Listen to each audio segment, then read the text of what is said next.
Okay, welcome everybody. Good afternoon everyone. Good afternoon everyone. So आज हम लोग मिल रहे हैं fourth class of cost basics के और अब हम ऑलमोस्ट हाफ स्टेज क्लियर कर चुके हैं हमारा, जहां हमने कॉस्ट क्या होता है, कॉस्ट अकाउंटिंग सिस्टम क्या होता है, कॉस्ट अकाउंटिंग सिस्टम क्यों आया, फाइनेंशियल अकाउंटिंग में से क्या ड्रॉबैक्स थे, और बिहेवियर वाइज कॉस्ट के बारे में पढ़ाई कर लिया था। बिहेवियर वाइज कॉस्ट के कुछ प्रॉपर्टीज दोहरा रहा हूं। पहला, काम का बात, variable cost dash wise constant रहता है, fixed cost dash wise constant unless otherwise mention. अगर कोई भी कॉस्ट में चेंज है और वो कॉस्ट वेरिएबल कॉस्ट चेंज बोला तो वो कौन सा चेंज बोल रहा है, पर यूनिट चेंज, और अगर फिक्स्ड कॉस्ट चेंज बोला तो टोटल में चेंज। क्या ध्यान रहेगा सबको ये सब बात? इस लॉजिक से हमने ये जाना अल्टीमेटली कि वेरिएबल कॉस्ट दो कारण से इफेक्ट होता है, तब एक क्वांटिटी चेंज और एक per unit change, but fixed cost एक ही कारण से इफेक्ट होता है, क्या सर? टोटल में चेंज। इस बेसिस पे हमने कुछ एग्जाम्पल्स, कुछ सम्स और कुछ प्रैक्टिस किया था। एक सम्स और करके खत्म करते हैं आज इस टॉपिक को और नए टॉपिक की ओर चलेंगे। क्या डन है सबको? और उसके बाद हम अगला और 2-3 क्लास में इस टॉपिक को कंप्लीट कर देंगे, यानी बेसिक्स अपना कंप्लीट हो जाएगा। क्या तैयार है सब आगे बढ़ने के लिए? और फिर हम नया चैप्टर चालू करेंगे जो कि हमारा पहला चैप्टर होगा आपके जर्नी का। और वो चैप्टर के लिए मैंने आपको क्या दे दिया है, आपको किताब। जितने लोग भी अभी तक किताब नहीं लिए, आज आफ्टर द क्लास ले लीजिएगा नीचे जाके। कितने लोग ले चुके हैं यहाँ ऑलरेडी? Very good. जितने लोग नहीं लिए आप नीचे से आज कलेक्ट कर लीजिएगा, आपको बुक्स मिल जाएगी। मेरे दोनों किताब आपको भी मिल जाएगा स्टेड में, which is your main book of costing. बहुत पतला बुक है जिसमें सिर्फ और सिर्फ सम्स है, हार्ड कोर सम्स और कुछ नहीं। सारा ज्ञान का बात हम क्लास में करेंगे। और एक जैसे अपने मैथ्स के लिए सेवियर था, this is called day before exam book, जिसमें सारे नोट्स थ्योरी एक जगह लिखे हुए हैं, तो वो अगर अपने पढ़ लेंगे तो अपना काम समाप्त। क्या डन है सबको इतना सा बात? आइए let us now start with new topic. चालू करेंगे आज। चलिए पहले तो एक सम्स कंटिन्यू कर लेते हैं जो मैंने आपको बोला था, और उसके बाद हम आगे बढ़ेंगे। डन है? हमने element wise behaviour wise cost का लास्ट एग्जाम्पल ये वाला किया था, क्या? पर यूनिट वाला एक ठो। क्या ये वाला याद है आप सबको? Example number 4। लास्ट एग्जाम्पल लिखिए, एग्जाम्पल नंबर 5, और उसके बाद हमारा नेक्स्ट टॉपिक आज स्टार्ट होगा। Example number 5।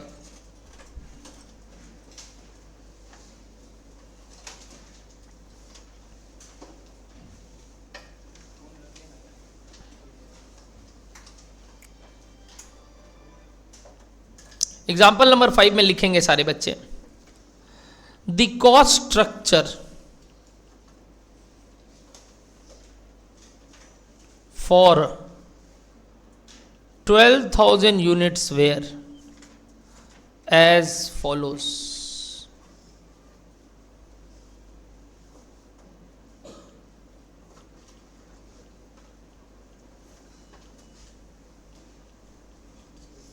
Particulars rupee per unit.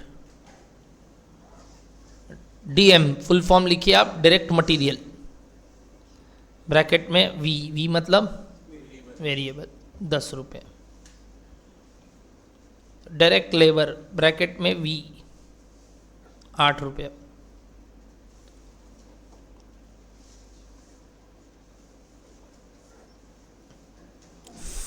FOH यानी फैक्ट्री ओवरहेड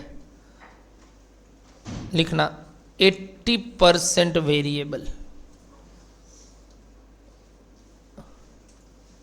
और लिख दीजिए आप यहाँ 5 रुपया। एडमिन ओवरहेड ब्रैकेट में 50% variable,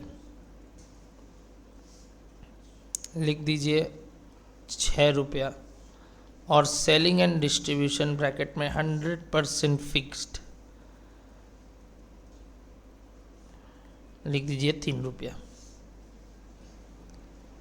done? Calculate total cost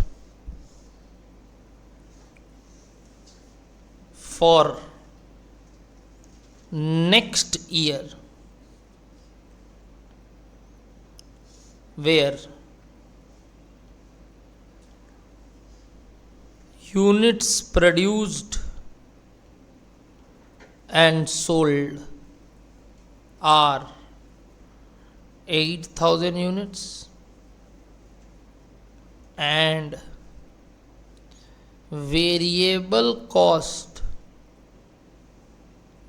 all variable cost increases by 10% and all fixed cost increases by 5%.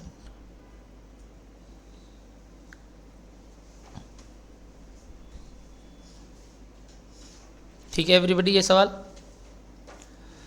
आने वाले साल का डेटा बनाना है जिसमें कुछ ये सब बातें आपके आगे हैं। मैंने वेरिएबल कॉस्ट सारे चेंज बता दिया और फिक्स्ड कॉस्ट का सारा चेंज बता दिया, यानी जितने भी वेरिएबल कॉस्ट है सब 10% से बढ़े और जितने भी फिक्स्ड कॉस्ट है वो 5% से बढ़े। जब भी ये चेंज देता है ये किसका देता है सर? वेरिएबल वाला पर यूनिट और फिक्स्ड वाला टोटल में। देखते हैं अब कौन कौन ये सवाल राइट बनाता है। टोटल कॉस्ट निकालना है आने वाले साल का, जहाँ यूनिट्स प्रोड्यूस्ड 8,000 होगा।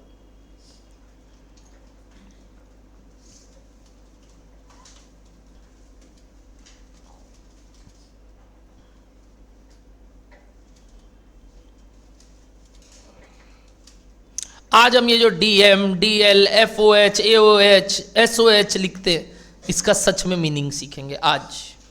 इतने दिन से सर आप ये शब्द जो यूज़ कर रहे हो माथे में तो खन खन कर रहा है तब से, बट समझ में अभी तक नहीं आया। अच्छा बात है, आज हम इसके बारे में विस्तार में समझेंगे। लास्ट क्लास किया हुआ है सबका? डन है यहाँ लास्ट क्लास पक्का? कोई का ड्यू नहीं है तो चलिए स्टार्ट करते हैं। Yes online life, Shivam, Sudeep, Prakriti, Deepak और भी बच्चे जल्दी जल्दी पहले लिखेंगे गुड आफ्टरनून और बताइए क्या समझ दिखाई दे रहा है, सुनाई दे रहा है आपको?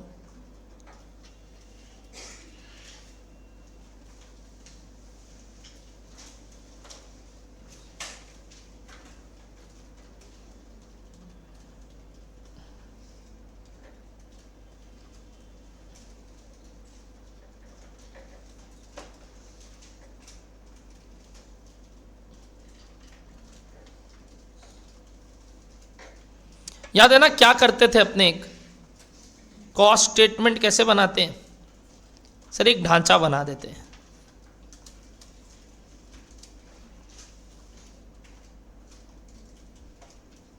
जहां पे हम एक एक करके सारा खर्चा लिखेंगे। Direct material, direct labour, factory overhead, admin overhead, selling overhead और total.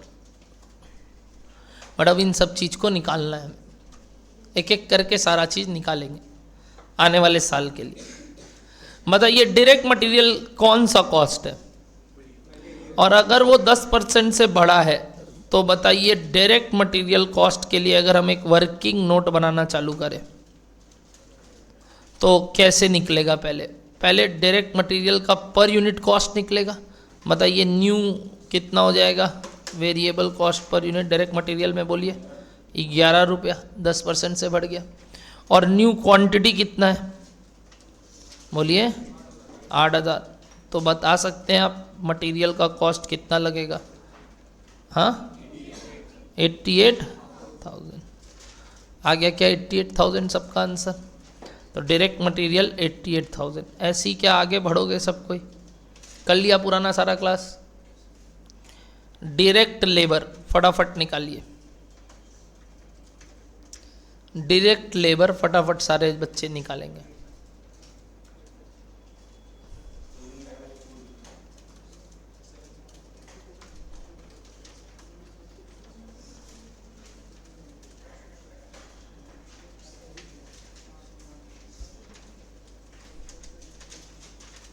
Direct labour same logic, 8 का 8.8 हो गया इंटू 8,000।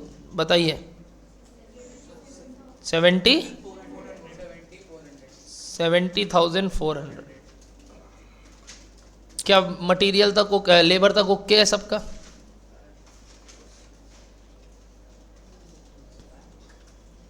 अब फैक्ट्री ओवरहेड आराम से, यहां गड़बड़ होगा हमको लगता है।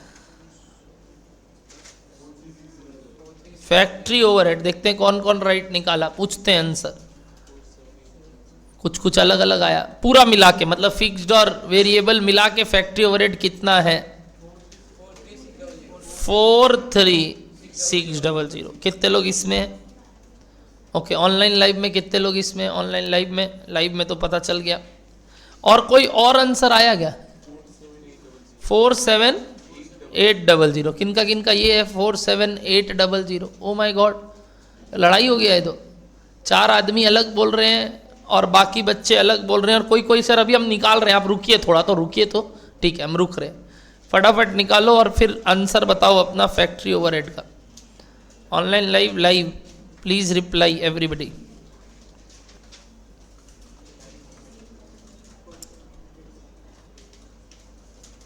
सुदीप प्रकृति, सॉरी मेरे को आपका मैसेज नहीं दिखा रहा था।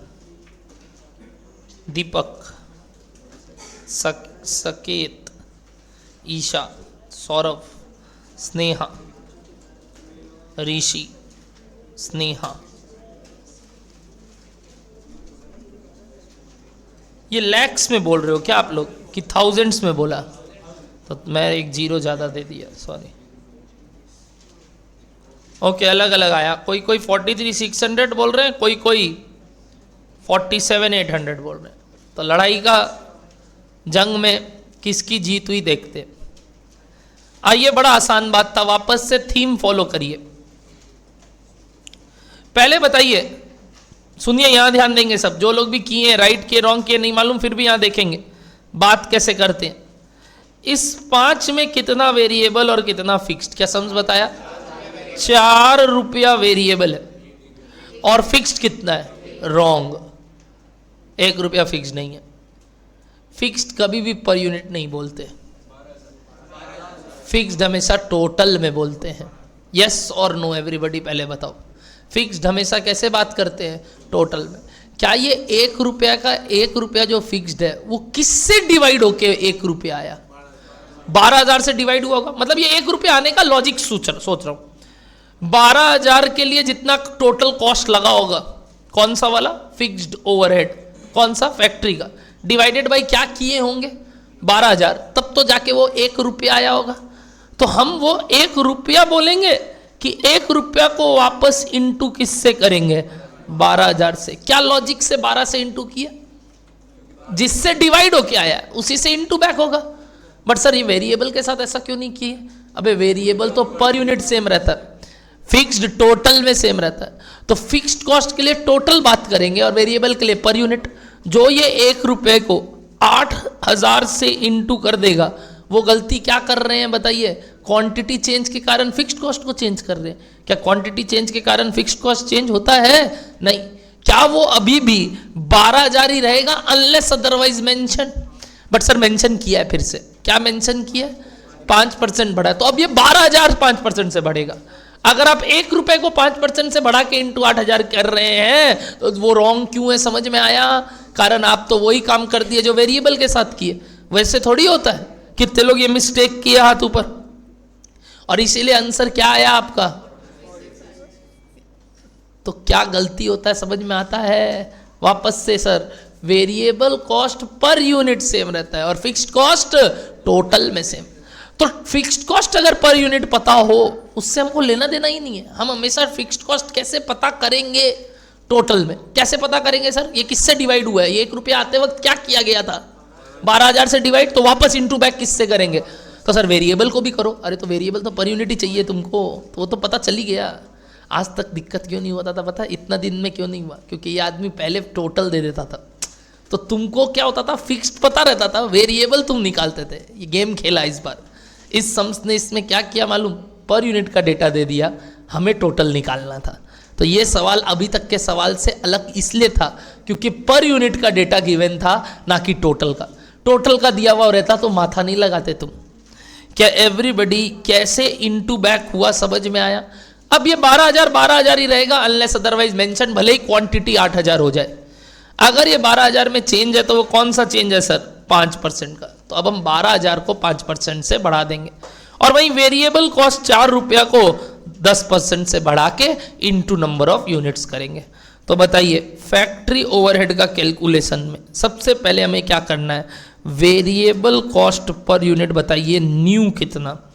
पहले तो ओल्ड कितना 4 इंटू कितना 110% यानी 4.4। तो टोटल वेरिएबल कॉस्ट कितना हो जाएगा? 4.4 इंटू 8,000 कितना आया बताइए? 35,200। ये वेरिएबल आया, बट अभी फिक्स्ड पोर्शन बचा है। फिक्स्ड के लिए पहले बताओ ओल्ड फिक्स्ड कॉस्ट टोटल, वो 1 इंटू 12,000 होगा। हो कर देना हो।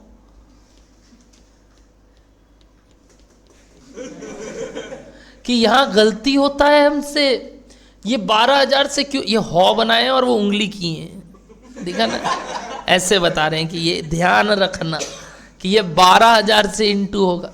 गलती क्या होता है सर? हम भावुकता में वही 8,000 से 1 रुपया आया हुआ था, इंटू 8 करिए फिर 5%। अरे गलती है। क्या fixed cost per unit wise same रहता है क्या? टोटल वाइज सेम रहता है। तो पहले टोटल कैसे आया होगा, क्या लॉजिक दिए? जिससे डिवाइड हुआ उसी से इंटू बैक। तो कोई बच्चा रटेगा तो उसको लगेगा वेरिएबल को आप 8,000 से इंटू किए, फिक्स्ड को 12 से क्यों किए? अरे बुड़वक, वो डिवाइड किससे हुआ उससे मतलब है। तो सर वेरिएबल भी तो 12 से डिवाइड होके आया होगा। हाँ, पर यूनिट 12 से डिवाइड होके आया है, बट अब अगर यूनिट्स चेंज हुआ है तो वेरिएबल कॉस्ट भी चेंज होगा। तो वो 8,000 के कारण बदलाव आएगा उसमें, बट इसमें बदलाव नहीं आएगा।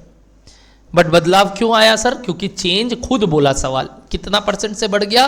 5%। तो पहले ये एग्जिस्टिंग या ओल्ड फिक्स्ड कॉस्ट कितना आया बताइए? 12,000। तो न्यू बताइए, न्यू 12,000 में 5% बढ़ा दिए, कितना आ गया? 600। अब टोटल कर दिए 47,800।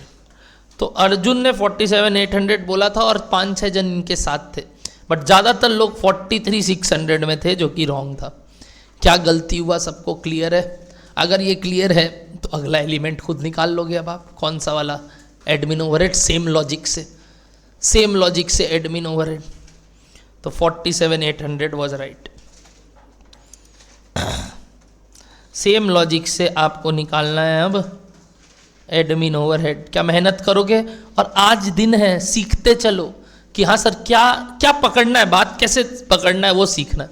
सम्स में क्या इंटरेस्टिंग पॉइंट था कि पहली बार आपने पर यूनिट डेटा दे दिया सारा और गेम खेल दिया हम लोग के साथ। अभी तक आपने टोटल देते थे तो हम लोग को टेंशन नहीं था, वेरिएबल निकल जाता था, फिक्स टोटल में ही पता रहता था। इस बार आपने फिक्स भी पर यूनिट बता दिया, तो हमको क्या मतलब है? हमको तो फिक्स टोटल चाहिए, तो इनटू बैक करके टोटल बताओ। क्या फैक्ट एडमिन ओवरहेड रेडी है सब लोग? क्या एडमिन ओवरहेड रेडी है सब लोग? Very same logic. पहले इस 6 में 2 भाग, 3 रुपया वेरिएबल और 3 रुपया फिक्स मत बोलिए सर। 3 इंटू 12,000 36,000 फिक्स बोलिए।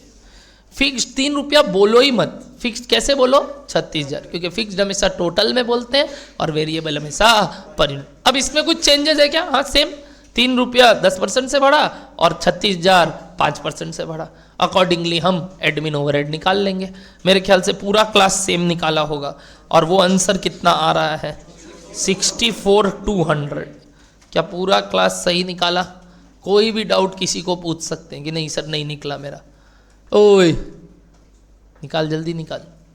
64,200 सब कोई को निकालना है। 64,200 आया क्या सबका? 64,200 नहीं आया तो पूछ लेना कि सर एक बार वापस बता दीजिए। आज ही मौका है रे, कल से नहीं मिलेगा मौका। आज समझ लेना सीख रहे हैं तो कोई दिक्कत नहीं है, जितने बार पूछोगे मैं बताऊंगा, मेरा कर्तव्य वो है। और आप अगर पूछने से झिझकोगे तो आपका गलती है। क्या बोलो, डन है सबको?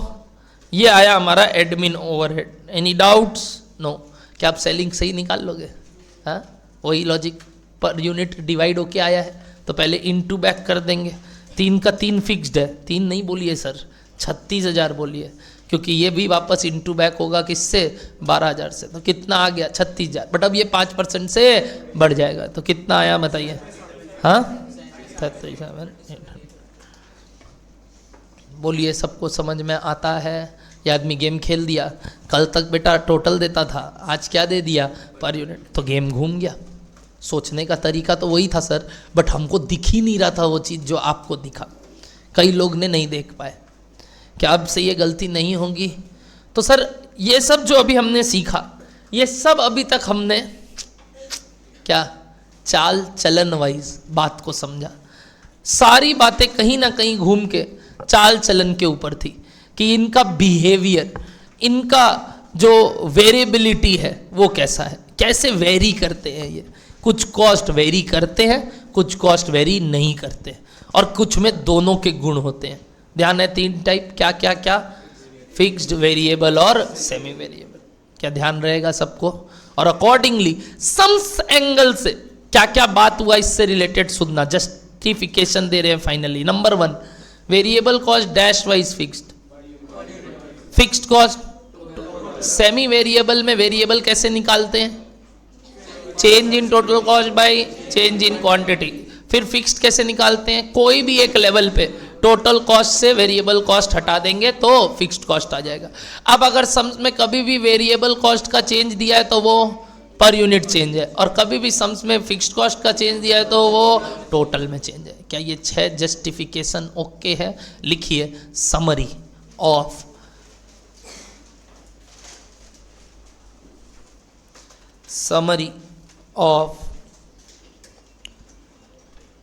behavior wise cost as per exam relevance।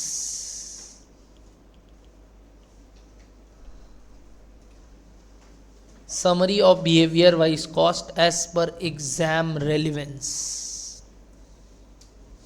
Exam point of view से क्या क्या बातें ध्यान रखनी है? सबसे पहला, variable cost per unit is क्या? Constant. Second, total fixed cost is constant.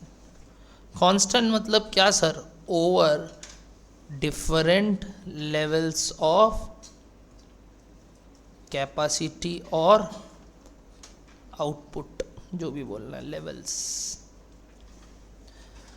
Different levels पे ये दोनों हमेशा सेम रहेगा। मतलब अगर पर यूनिट सेम है तो वो वेरिएबल कॉस्ट है, टोटल में सेम है तो वो fixed cost. Third, in any semi variable cost, variable cost per unit is equals to, बताइए, change in total cost by change in quantity. क्या ये चेंज का फॉर्मूला है? लिखने का तरीका है डेल्टा। पढ़ चुके हैं बचपन में, होप वापस ना पढ़ना पड़े।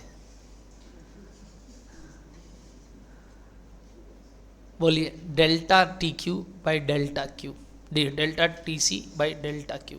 डन है क्या? यहाँ तक डन है क्या? उसके बाद, in any semi variable cost total fixed cost is equals to total cost minus total variable cost at a particular level, कोई भी एक लेवल पे।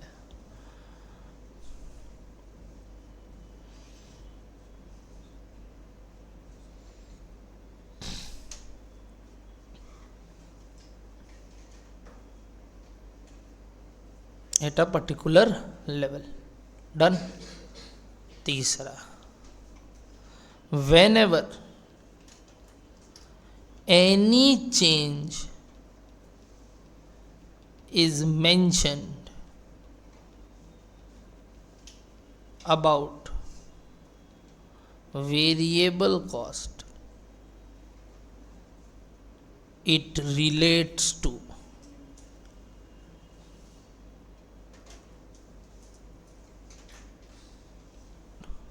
dash change, very important, per unit change, whereas any change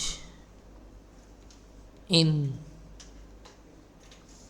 fixed cost relates to total cost change.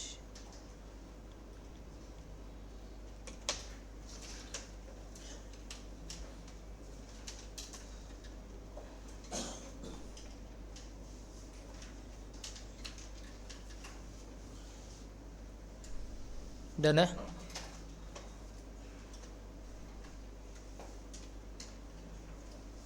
Next note, Hindi में लिख सकते हो, अगर fixed cost per unit wise given है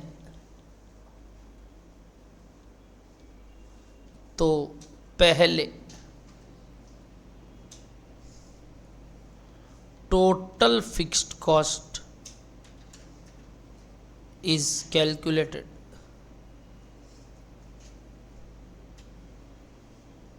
बाई, बताइए,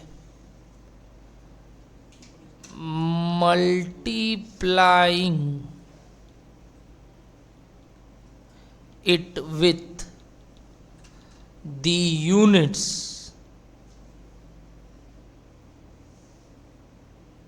जिससे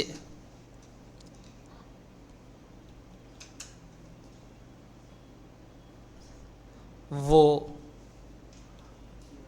डिवाइड होके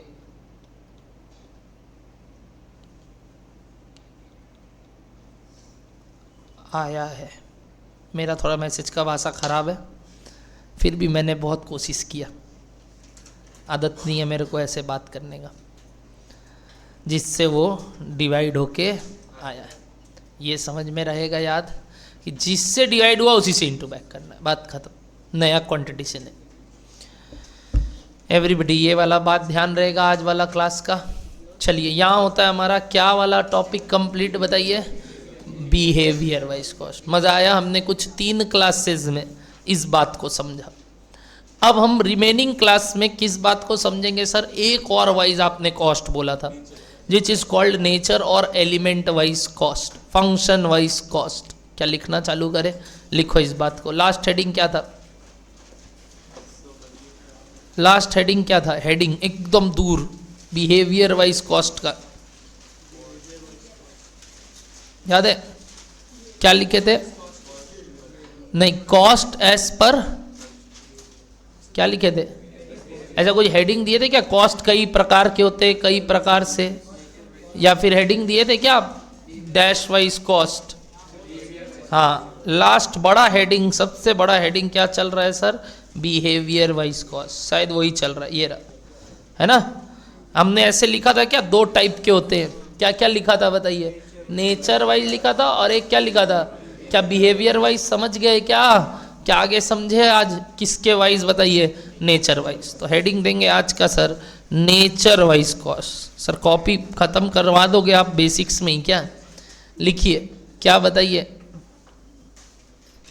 नेचर और क्या बोले बताइए?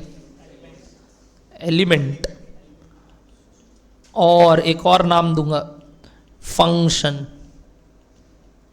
Wise cost.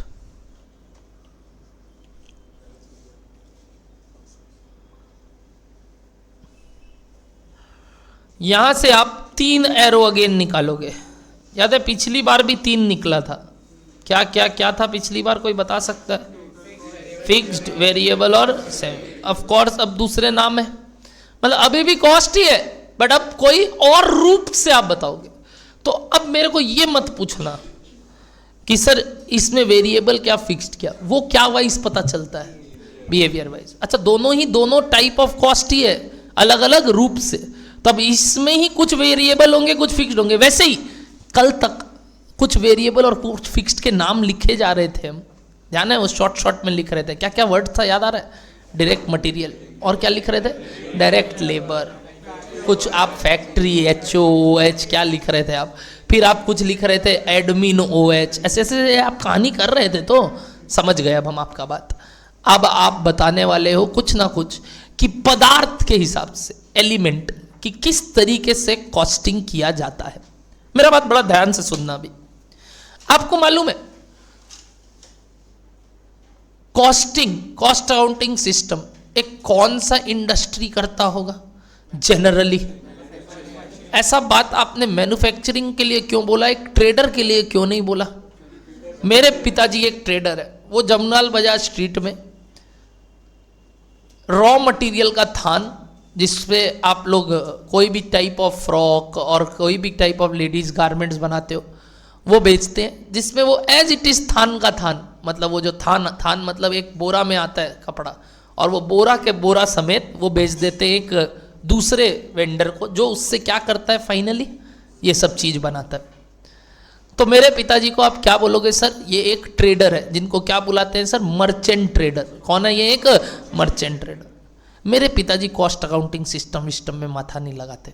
वो इतना माथा नहीं लगाते कि क्या कॉस्ट क्या वो सब, क्या कॉस्ट क्या वो सब, मतलब सर उनको इतना डिटेलिंग से फर्क नहीं पड़ता। क्यों पता है? क्योंकि उनके लिए वो फैब्रिक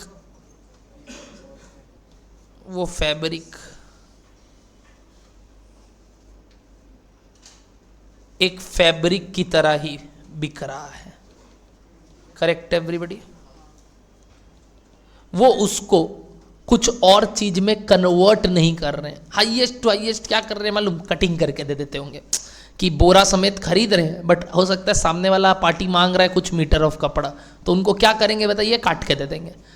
क्या इस काम में लफड़ा है कि नहीं है? कोई लफड़ा नहीं है। 2 आदमी रखा हुआ है, जगह लिया हुआ है, और रॉ मटेरियल खरीदना है और एज इट इज बेच देना है। क्या इस पे कुछ काम वाम करना है, कुछ और प्रोडक्शन करना है? नहीं। इस लाइन को हम बोलते हैं ट्रेडिंग लाइन, जिसमें एज इट इज जो माल खरीदते हैं उसको बेच देते हैं। उनके लिए वो फैब्रिक ही RM है, वो फैब्रिक ही FG है। तो करेक्ट वर्ड क्या है मालूम? वो एक FG को एक FG की तरह बेचते, मतलब वो एक गुड्स को गुड्स की तरह वापस बेच देते हैं। उनके लिए कुछ कन्वर्जन प्रोसेस। तकलीफ किन के लिए मालूम? जिनसे ये फैब्रिक पापा खरीदते, वो खरीदते हैं एक मैन्युफैक्चरर से। वो बेचारा उस कपड़े को पूरा बनाता है, उस पर्टिकुलर शेप में करता है, उसके अंदर वो पैटर्न्स ड्राइंग सब बनाता है, और उसके कलर वाइज उसको पेंट करके निकालता है। उसके लिए उसने अपने अंदर फैक्ट्रीज, कोई ऑफिस में स्टाफ्स, सेलिंग के लिए आदमी लोग सब रख के रखें, और उनके लिए ये पर्टिकुलर प्रोडक्ट का कॉस्ट निकालना एक बहुत डिफिकल्ट सिनेरियो है। मेरे पिताजी के लिए नहीं है। उनको मालूम है अल्टीमेटली क्या खर्चा लग रहा है, कितने का माल कितना में बेचना, बड़ा आसानी से कैलकुलेटर में निकल सकता है, ज़्यादा मथापच्ची करने का दरकार नहीं। बट एक मैन्युफैक्चरिंग लाइन में क्या दिक्कत है मालूम? वो बेचारा इस पहले तो फैब्रिक की जगह कोई कॉटन वूल से क्या कर रहा होगा बताओ? फैब्रिक बना रहा होगा।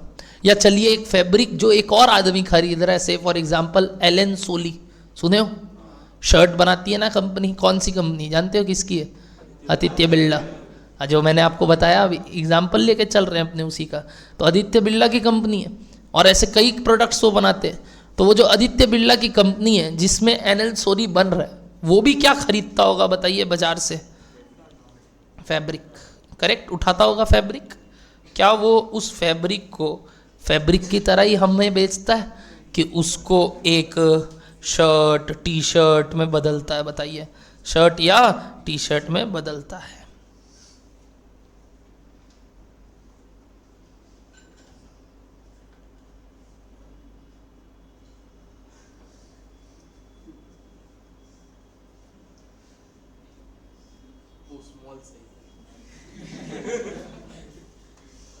सुंदर।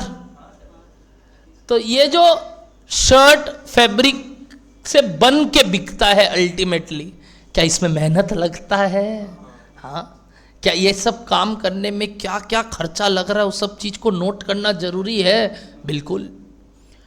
और हमने ये जो काम किया इसमें तामझाम है, पिछले वाले में तामझाम नहीं था।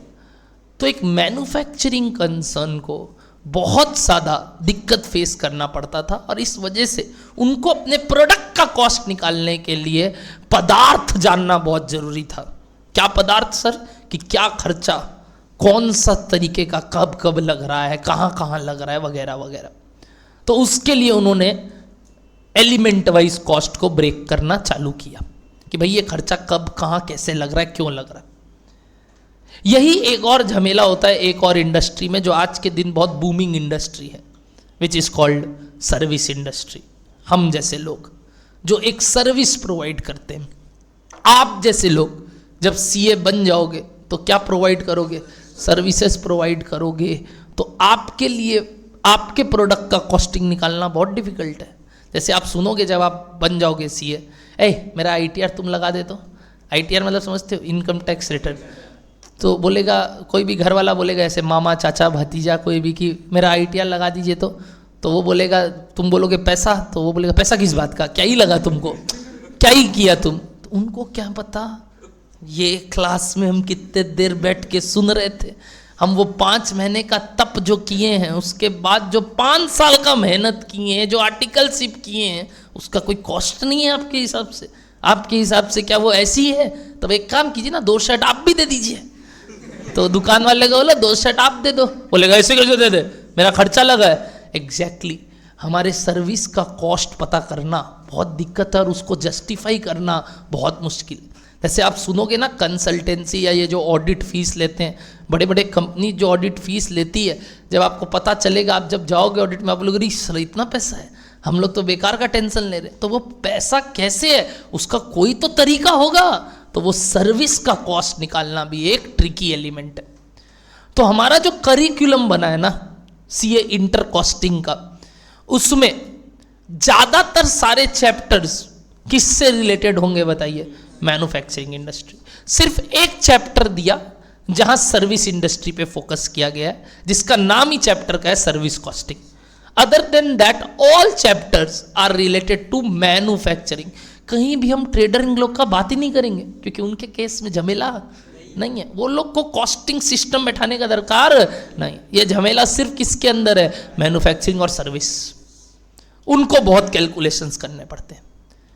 तो अब मैं पहले किन के बारे में बात करूंगा बताइए? एक मैन्युफैक्चरिंग इंडस्ट्री। जैसे कि यही एग्जाम्पल लेके चलते हैं। कौन कौन कौन एक फैब्रिक को शर्ट में बदल रहे हैं? कौन बताइए? एलन सोली का शर्ट बन रहा है, आदित्य बिरला जी अपनी कंपनी के अंदर ये काम करवा रहे हैं। अब जब ये काम हो रहा है तो सुनना क्या क्या पदार्थ वाइज काम लग रहा है। सबसे पहला पदार्थ is material, the foremost and the most important component of any production units या goods is its raw material और मटेरियल। मटेरियल मतलब अगर मैं हिंदी में बोलूं और इजी भाषा में बोलूं तो वो सारी चीजें जिसको आप देख सकते हो, महसूस कर सकते हो। यानी मैं ये बोलना चाह रहा हूं वो सारे थिंग्स, अच्छा नॉन लिविंग थिंग्स, ठीक है ना, कभी भी लिविंग थिंग्स को छू के महसूस मत कर लेना अपने कंपनी में, क्योंकि वो लिविंग थिंग्स जिसको आप छू के महसूस करना चाहते हो वो मटेरियल नहीं है, वो मटेरियल नहीं है। Material are that non living things, यानी थिंग्स नॉट पीपल, जिसको आप छू सकते हो, देख सकते हो, महसूस कर सकते हो, उनको हम मटेरियल बुलाते हैं। तो सर वो लिविंग थिंग्स जिनको हम चाहते हैं बट कर नहीं सकते, वो सेकेंड एलिमेंट है, जिनको क्या बुलाते हैं बताइए? लेबर। ओ labour, labour is the second component. The foremost component जिससे गुड्स बनता है इज व्हाट बताइए? रॉ मटेरियल, या मटेरियल पहले बोलो, अभी रॉ मत वर्ड यूज करो, मटेरियल। अब इस मटेरियल पे जो लोग काम करते हैं उस मटेरियल को एक फिनिश्ड गुड्स तब्दील करने में, उनको क्या बुलाते हैं बताइए? लेबर। इस दौरान और भी खर्चे लगते हैं कंपनी के। जैसे मेरे ये लग रहे हैं लाइट बत्ती पंखा, वैसे कंपनी का भी लाइट बत्ती पंखा लगता होगा, कंपनी का भी कई इलेक्ट्रिसिटी कॉस्ट होगा, रेंट लग रहा होगा, जिसको ना तो आप छू सकते हो, देख सकते हो, महसूस कर सकते हो। बिजली छूने मत चले जाना कि सर इलेक्ट्रिसिटी एक बार छू के देखते हैं। सर लाइट देख तो पा रहे हैं, अरे वो लाइट नहीं है, ये ट्यूब लाइट का खर्चा नहीं, ये जो इलेक्ट्रिसिटी इस पे फ्लो कर रहा है क्या इसको छू सकते हो? नहीं। क्या रेंट को छू सकते हो? यार रेंट छू रहे हैं यार, ऐसे रेंट को छू के महसूस कर सकते हो क्या? नहीं कर सकते। तो कुछ ऐसे खर्चे होते हैं जिसको आप छू नहीं सकते, देख नहीं सकते, महसूस नहीं कर सकते। सर तो एक्सपेंसेस बुला देते हैं उसको, क्या बुलाते हैं बताइए? यानी थर्ड एलिमेंट इज कॉल्ड, बताइए क्या? एक्सपेंसेस। आपके अकाउंट्स में मैंने पहले भी बोला Avinash sir, cost, expenses, expenditure, overheads को सिनोनिम की तरह यूज करेंगे, ये आदमी भावुक हो जाएगा। क्योंकि ये आदमी आज सिखाया कॉस्ट का एक पार्ट होता है एक्सपेंस, और दो पार्ट होते हैं क्या क्या? मटेरियल और लेबर। यानी अल्टीमेटली एक्सपेंसेस का डेफिनेशन अकाउंट कॉस्टिंग किताबों में भी क्या लिखा हुआ है मालूम? स्टैंडर्ड्स के अनुसार। आप जैसे अकाउंटिंग स्टैंडर्ड्स पढ़ रहे हो ना, वैसे आपको मालूम है कॉस्ट स्टैंडर्ड्स भी है, और वो अपने थ्योरेटिकल व्यू पॉइंट से कुछ नहीं है, इसलिए मैं अभी वो नहीं पढ़ा रहा हूँ। अपने को ये समझना है कि वहाँ डेफिनेशंस लिखे हुए कि मटेरियल क्या होता है, लेबर क्या होता है। तो मैंने जो आपको हिंदी भाषा में समझाया वही इंग्लिश में लिखा हुआ है, बट एक्सपेंसेस के लिए गजब डेफिनेशन लिखा है। जैसे आपका लॉ में एक डेफिनेशन है, पब्लिक कंपनी का डेफिनेशन या प्राइवेट कंपनी का डेफिनेशन कुछ है आपका? A company which is not is a public company. ऐसे पढ़े हो कि नहीं आप? वैसे ही इधर है, क्या बोल रहे हैं सुने? बोलते हैं कि अगर कोई खर्चे को आप मटेरियल नहीं घोषित कर पा रहे हो या आप लेबर नहीं घोषित कर पा रहे हो तो उसको क्या बना देना? एक्सपेंसेस। मतलब अल्टीमेटली वो एक बैलेंसिंग फिगर चीज है। सारे खर्चे या तो कहाँ जाएंगे? मटेरियल। नहीं बता पा रहे हैं, ठीक है, तो लेबर में दिखाओ। नहीं दिखा पा रहे हैं तो किस में भेज दो? एक्सपेंसेस में भेज दो। तो अल्टीमेटली कितने पार्ट आए बताइए? मटेरियल, लेबर और एक्सपेंसेस। मैंने एक्सपेंसेस बोला, ओवरहेड्स नहीं बोला। एक बीकॉम वाला बच्चा यही गलती करता है, वो बोलता है मटेरियल, लेबर और ओवरहेड, जबकि मैंने क्या बोला? वापस से बोलिए, मटेरियल, लेबर और, तो सर ये ओवरहेड क्या होता है? बात का बात है। अभी ये तीन वर्ड समझ में आया क्या? बताइए मटेरियल क्या है? वो नॉन लिविंग थिंग्स जिसको छू सकते हैं, देख सकते हैं, महसूस कर सकते हैं। सेकंड, ह्यूमन एलिमेंट्स जितने होते हैं उसको क्या बुलाते हैं? लेबर। और तीसरा, जो मटेरियल नहीं, लेबर नहीं, वो क्या हो जाएगा? एक्सपेंसेस। एक रैंडम एग्जांपल लेते हैं, यही एलन सोली के बिजनेस में बताइए, वो जो फैब्रिक जिससे एलन सोली बन रहा है, वो बटन्स जिससे एलन सोली का शर्ट बन रहा है, वो सुई धागा जिससे काम हो रहा है, क्या वो सब मटेरियल में आने चाहिए? अच्छा, तब मेरा आपसे सवाल, क्या वो पेंसिल, स्केल, वो रबड़, वो जो बाकी के भी मटेरियल जो यूज हो रहे होंगे, ऑयल, लुब्रिकेंट, ताकि वो मशीन ठीक से चले, मशीन, क्या ये सब भी आने चाहिए? एक मिनट, क्या इन सब के बारे में ही तो डिस्कशन करना बनता है? वापस से बोलते हैं, क्या क्या बोले थे बताइए? सर फैब्रिक बटन तक दिक्कत नहीं था, आप आए फिर निडल्स में, आप आ गए थ्रेड्स में, आप आ गए अब पेंसिल, स्केल, रबड़, जो कि वो बार बार यूज़ कर रहा होगा ना वो साइज वाइज देखने के लिए और फिर उसको कटिंग करने के लिए। सर उसके अलावा सर कैलकुलेटर होगा, कई जगह होगा कि नहीं? सर मशीनें होंगी और बड़ी बड़ी, क्या ये सब भी आने चाहिए कि नहीं? सवाल ये उठता है। सेकंड, लेबर में सर किसको आप बोलते हो? सर वो लेबर कौन सा लेबर है? जो फैक्ट्री में काम कर रहा है वो, कि हम जो कि एक ऑफिस में जाके बाद में उस आदित्य बिरला के लिए काम करेंगे, कि सर वो जो सेल्स एग्जीक्यूटिव जो गेट गेट जा जाके सबको पूछ रहा है लेंगे क्या, लेंगे क्या, लेंगे क्या, या फिर सुपर स्टॉप में खड़ा है, अरे सर आप तो गजब लग रहे हैं, ये पहन के देखिए और सुंदर लगेंगे, क्या उसका सैलरी जो एक सेल्स एग्जीक्यूटिव का सैलरी है, क्या वो भी आएगा कि नहीं? और तीसरा सर, ये एक्सपेंस मतलब ये जो लाइट, बत्ती, पंखा, यानी आप इलेक्ट्रिसिटी कॉस्ट बोल रहे हो, रेंट कॉस्ट बोल रहे हो, और सर और क्या क्या आता है इसमें? थोड़ा एग्जाम्पल से सिखाइए ना। मैं आपको सबसे पहले एक वीडियो दिखाना चाहता हूं जिसमें एलन सोली का पूरा सारे डिपार्टमेंट्स कैसे एक वर्क करते हैं, क्या तरीके से वो काम करते हैं, वो आप इस वीडियो से समझिए। ध्यान रखिएगा, मैं कुछ कुछ एलिमेंट्स उसके बाद वहाँ से पूछूंगा और उसके बारे में अपने फिर डिस्कशन करेंगे। तैयार है क्या सब? तो चलिए एक वीडियो देखते हैं अपने सब।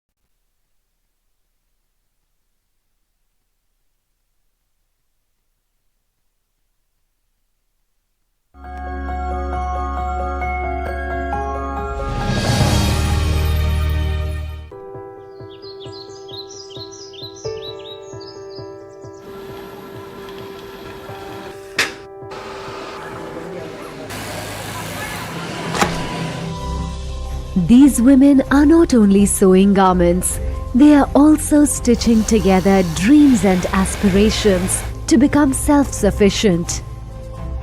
Their opportunity was created by Aditya Birla Fashion and Retail Limited or ABFRL as part of the company's Re-Earth program, which includes a corporate-wide commitment to earn LEED certification for each of its garment manufacturing facilities. One of them is LEED Gold Fashion Craft Factory, located near Bangalore in Anekal. No business can sustain if it is not resource friendly. Through this LEED certification, we find it's not only helping to score better, but it's giving a lot of scope to be more efficient, including environment, wastage, productivity, people, health, wellness, well-being. At the Fashion Craft Factory, 1,300 employees, 90% of them women, occupy a space of more than 1,30,000 square feet. They produce about 11,000 shirts each day. Optimization of natural daylight, the use of LED lighting, efficient HVAC systems, green biomass briquettes, and solar panels have contributed to a 30% reduction in energy consumption. We are using digital platform EMS system to measure and monitor our energy consumption, our water consumption, and the steam consumption and the fuel consumption. Water is conserved using low-flow plumbing fixtures, a rainwater harvesting system, a sewage treatment plant, and a reverse osmosis plant. Our per capita water consumption has come down by 50%, which used to be 40 liters per liter, is around 20 liters per liter now. I think it's a major achievement by our team. Waste is also closely monitored and managed. On-site composting converts organic matter into fertilizer. We mapped all waste generations across operations, and we found that non-hazardous waste is contributing to the max. So more than 90% of the waste we have diverted from landfill. I would say the LEED certification has helped us in bringing in processes which are environmentally sustainable and also being socially responsible for the community we are operating in. We have impacted the people around us and the people operating in our plants. We started the journey in 2012 and 13, and clearly it was that how each business and each brand will measure their sustainability score, and this has been very well deployed not in our facility or brand but across our supply chain. ABFRL is not only ensuring the health and well-being of its employees and its corporate brand, but it is also leaving a positive legacy for Indian society and the planet Earth. To learn more, visit gbci.org/India. Lead up.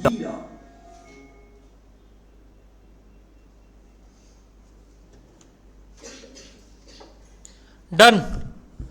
कुछ देखा और कुछ समझा। आपको 2-3 चीज का सैर करवाया गया था। पहले तो फैक्ट्री के अंदर और फैक्ट्री के आसपास का जगह दिखा होगा, साथ ही साथ आपको एक ऑफिस रूम दिखा होगा जहाँ पे वो डिस्कशन चल रहा था लास्ट में, जहाँ पे आप जैसे लोग, जैसे मैंने बोला था, जब सीए बनते हो तो बिजनेस डिसीजंस लेने के लिए बिजनेस में इन्वॉल्व रहते हो। कई लोग थे जो माल लेते जा रहे थे, डिस्ट्रीब्यूशन कर रहे थे। एक देखा होगा गाड़ी में बैठ के एक आदमी घूम रहा है, छोटा सा गाड़ी लेके आगे सामान रख के।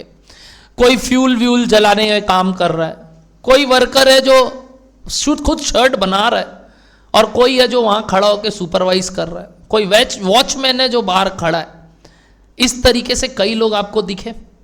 कुछ खर्चे दिख रहे थे जो इधर उधर के लग रहे थे, और एक देखा होगा टैग वैग का खर्चा लग रहा है, पैकिंग का खर्चा लग रहा है कि नहीं, लोगों वोगो लग रहा है उसके अंदर सब कुछ।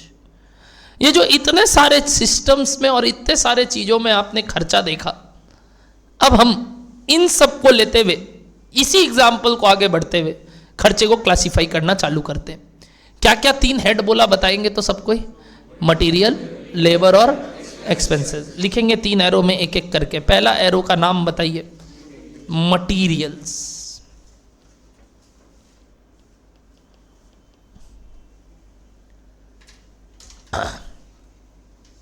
सेकंड एरो में लिखेंगे लेबर।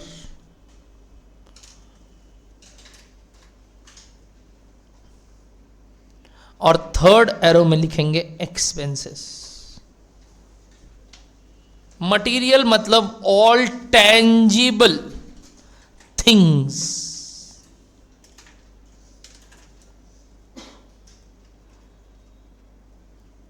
लेबर मतलब ह्यूमन इंटरवेंशंस और रिसोर्सेस, जिसको आप HR बुलाते हो, ह्यूमन रिसोर्सेस। और एक्सपेंसेस बोलता है all other cost which are not क्या, मटेरियल और लेबर। वो सारे खर्चे जो मटेरियल नहीं है, लेबर नहीं है, उनको हम क्या बुला डालेंगे? एक्सपेंसेस। क्या सिंपल भाषा था? तो let's continue the example of Aditya Birla और कुछ खर्चे को क्लासिफाई करना चालू करते हैं। ठीक है, example, shirt manufacturing bye Aditya Birla group, और वो एक पर्टिकुलर शर्ट ले लेते हैं एलन सोली।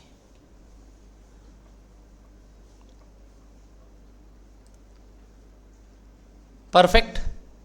चलिए बताइए, मटेरियल के अंदर सबसे पहला इंपॉर्टेंट पोर्शन जो आपको लगता है क्या जाना चाहिए? वेरी गुड, फैब्रिक्स, जिससे वो शर्ट बन रहा है सर। और सर हमारे दिमाग में कुछ बातें आई, क्या बताइए तो? वो बटन्स जो आप यूज़ कर रहे हो। अब सर वहाँ हमने और बहुत चीज़ देखा। क्या क्या देखा सुनना। एक तो सर वो जो मशीन्स जिससे वो बन रहे हैं, क्या मशीन का खर्चा मटेरियल बोलूं कि नहीं बोलूं? अच्छा नहीं बोल रहे हैं, नाम बता। हाँ, रोनिक। रोनिक क्यों नहीं लेना चाहते हो? टेंजिबल थिंग नहीं है वो।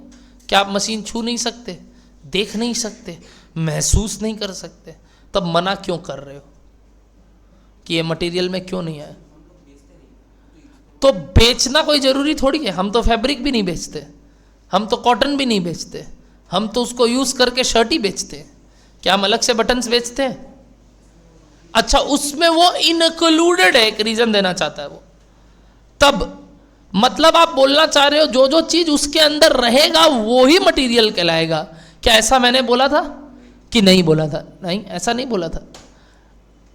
क्या निडल्स जिससे वो बन रहा है, क्या वो धागा जिससे वो सब शर्ट्स को शेप मिल रहा है, जिससे वो पर्टिकुलर चीज स्टिच किया जा रहा है, क्या वो स्केल पेंसिल जिससे मेजरमेंट लिया जा रहा है, क्या वो सब मटेरियल है कि नहीं? बिल्कुल है। क्या वो भी मटेरियल है? बिल्कुल है। मटेरियल कैसे? मटेरियल का डेफिनेशन क्या मैंने बोला कि वो सब प्रोडक्ट में दिखने चाहिए? ऐसा कुछ बोला कि वो सारे मटेरियल ही हैं? मटेरियल ही है सर। बट अभी आप लोग को मन क्यों नहीं कर रहा है वो बोलने का, मैं बताऊं। क्योंकि सर जैसे वो बोला उसको मैं बता नहीं सकता कि वो शर्ट के ऊपर कितना लग रहा है, यानी मैं उसको वर्ड सुनना एट्रीब्यूट नहीं कर पा रहा हूं। क्या वर्ड बोले सुने? रिलेट नहीं कर पा रहा हूं, एलोकेट नहीं कर पा रहा हूं, ट्रेस नहीं कर पा रहा हूं कि वो उस शर्ट में कितना लगा। बट है तो वो भी क्या? Material. Hence there are 2 types of material. जो आप बचपन में कॉस्ट सुनते थे 2 तरीके के होते हैं। क्या सुनना? डायरेक्ट और एक इनडायरेक्ट। क्या वर्ड बोला सुना? डायरेक्ट और एक क्या बोला? इनडायरेक्ट। डायरेक्ट मतलब कौन से खर्चे? वो खर्चे जो हम डायरेक्टली ट्रेस कर सकते हैं, एट्रीब्यूट कर सकते हैं कि ये इस शर्ट के लिए लगा है। जैसे बटन और फैब्रिक। बट इसका मतलब क्या वो जो नीडल्स, वो जो थ्रेड्स, वो जो स्केल, पेंसिल, रबर वहाँ यूज हो रहा है, क्या वो मटेरियल नहीं है तो सही, बट वो डायरेक्टली एट्रीब्यूटेबल नहीं है, तो उनको कौन सा कॉस्ट बुलाएंगे बताइए? Indirect material. तो materials are of two types, बताइए क्या क्या? एक डायरेक्ट और एक क्या? इनडायरेक्ट। अरे वो ऑफिस में भी तो तुम लोग स्टाफ वाले लोग को वो कॉपी पेन में लिखते हुए देख रहा था, क्या वो लोग भी वो बोर्ड में मार्कर यूज कर रहा है कि नहीं? क्या वो लोग प्रिंटिंग स्टेशनरी पेपर्स यूज कर रहे हैं कि नहीं? क्या वो भी मटेरियल है कि नहीं? बिल्कुल। क्या वो सेलिंग डिपार्टमेंट में जो आदमी है जो आपके लिए घूम घूम के बाजार में माल बेच रहा है, क्या वो भी आपके लिए कुछ ना कुछ काम कर रहा है? और वो जो मटेरियल्स यूज कर रहा है, जो उस डिपार्टमेंट का मटेरियल है, क्या वो भी कंपनी के लिए मटेरियल है कि नहीं? है तो सही, बट सर वो सब क्या नहीं है पता है आपको? वो डायरेक्टली एट्रीब्यूटेबल नहीं है, क्योंकि जैसे रोनित ने बोला कि वो शर्ट के ऊपर कितना लगा नहीं बता सकते। मतलब you can not trace the exact amount of cost which has been incurred for a particular shirt. और उन कॉस्ट को हम क्या बुलाते हैं सर, जिनको हम नहीं कर सकते ट्रेस? Indirect cost. और डायरेक्ट कॉस्ट क्या हो गए बताइए? जो डायरेक्टली एट्रीब्यूट कर सकते हैं। एक लेमैन, और अभी आपके मन में एक बात चल रहा है क्योंकि आप लेमैन से कम नहीं हो, मतलब सर आप वेरिएबल और फिक्स्ड बोल रहे हो, क्या डायरेक्ट कॉस्ट मतलब वेरिएबल कॉस्ट और इनडायरेक्ट कॉस्ट मतलब फिक्स्ड कॉस्ट? क्या ऐसा कभी मैंने पढ़ाया है? अभी वर्ड यूज़ किया है क्या मैंने कभी भी बोला ये दोनों सेम होते हैं? मैं तब से बोल रहा हूँ वो कॉस्ट देखने का अलग तरीका है और ये कॉस्ट देखने का। मत बोलना डायरेक्ट कॉस्ट मतलब क्या वेरिएबल कॉस्ट, नो। तो सर डायरेक्ट कॉस्ट और वेरिएबल कॉस्ट में क्या डिफरेंस है? यही डिफरेंस है। Direct cost are those cost which are directly traceable और एट्रीब्यूटेबल टू दी प्रोडक्ट और production process, to the product और प्रोडक्ट। आप बता सकते हो ये प्रोडक्शन प्रोसेस, ये प्रोडक्शन करने में इतना लगा। वेयर एज वेरिएबल कॉस्ट का डेफिनेशन क्या था? Which those cost which increases proportionately with increase. तो इन दोनों बात में कोई रिलेशन मत ढूंढना, बट हाँ generally all direct cost are variable cost, generally. इसलिए देखा करो मैं जितने बार एग्जांपल्स दे रहा था, डीएम डीएल, मैं ब्रैकेट में वीवी लिख रहा था। मतलब मैं बोलना चाहता हूं जनरली डायरेक्ट कॉस्ट क्या होते हैं। आइए एक एग्जांपल देता हूं जहां नहीं होते हैं। मेरे यहां वो वर्कर्स थे जो काम कर रहे थे, मैं उन वर्कर्स को दो तरीके से पेमेंट कर सकता था। क्या वो वर्कर जो वो शर्ट बना रहे हैं वो डायरेक्ट कॉस्ट की इनडायरेक्ट कॉस्ट? डायरेक्ट। क्यों डायरेक्ट?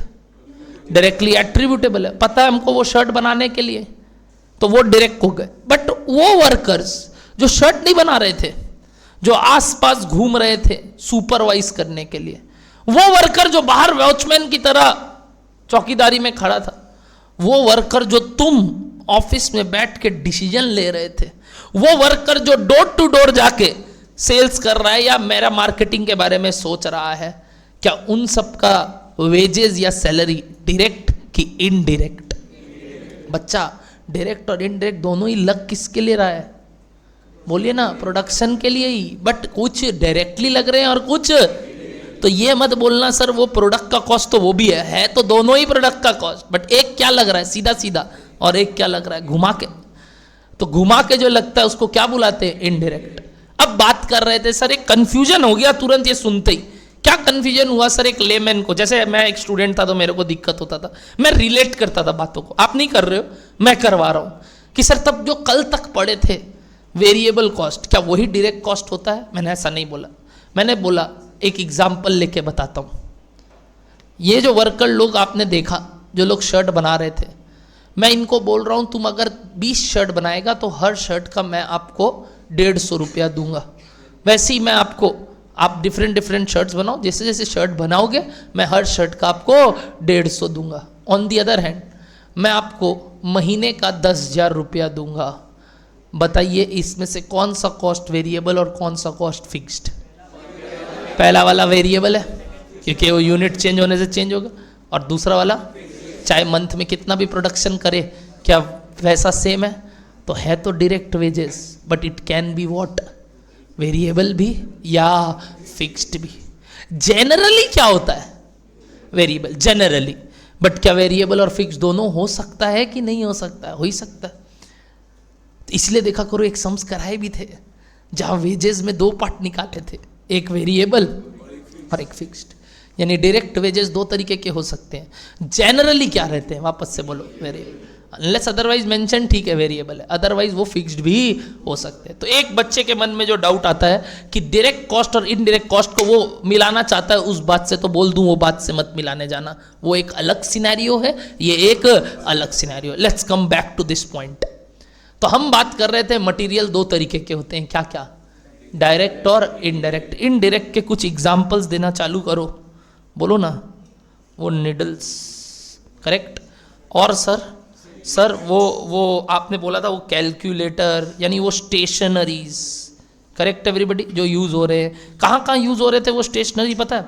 एक हमने देखा था फैक्ट्री वाले भी यूज़ कर रहे थे, एक हमने देखा था वो ऑफिस वाले भी यूज़ कर रहे थे, एक हमने देखा वो सेलिंग और डिस्ट्रीब्यूशन डिपार्टमेंट भी यूज़ कर रहा था, करेक्ट एवरीबडी। ऐसे कुछ चीज़ें थे क्या जो वो लोग यूज़ कर रहे थे? सर कुछ ऑयल लुब्रिकेंट्स जो कि यूज़ हो रहे होंगे मशीनों को स्मूदन करने के लिए, जिससे काम हो सके ठीक से। बट सर आप मशीन अभी भी नहीं बोल रहे हो, ऐसा क्यों कर रहे हो कि मशीन नहीं लिखा मैं यहाँ? क्या मशीन एक पीरियड कॉस्ट है कि ओवर द पीरियड अमोर्टाइज होता है? क्या मशीन किस तरीके से यूज हो रहा है ये आप छू देख सकते हो, महसूस कर सकते हो? कभी नहीं कर सकते। That is used over a period of time. तो ना तो वो मटेरियल हुआ, क्या वो लेबर हुआ? क्या वो लेबर हुआ? क्या डेप्रिसिएशन एक लेबर कॉस्ट है? तो उसको कहाँ घोषित कर देंगे? एक्सपेंसेस में।